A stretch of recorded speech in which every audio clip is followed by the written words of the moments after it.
Many times I feel like I'm controlling the pressure, which is what we talked about this past Sunday. And then it seems like something else gets heaped on. Like I finally got my equilibrium and then something else gets thrown on. Well, that's what the religious leaders in John 10 were feeling. And as I look at this passage, Jesus is challenging them to believe his words and his works. And we're going to talk a little bit about that this Sunday. Pastor John's going to bring us a message called Pressure Points.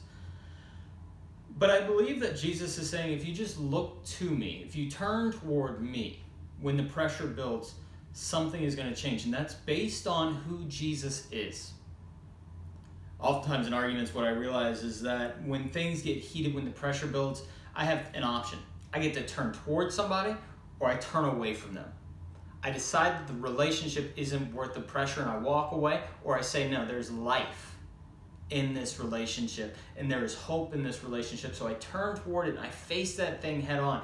I believe that's what Jesus is calling us to. When the pressure builds and it seems like one more thing is thrown on. And the thing that gives me comfort is looking at the character of God. I want to read one verse to you. And it's out of Isaiah chapter 41. And it's in a time of Israel's exile. The pressure has been on them for a number of years.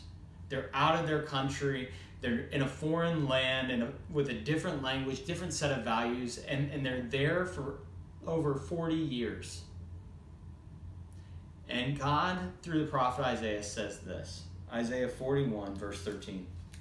I am the Lord your God, who takes hold of your right hand and says to you, do not fear.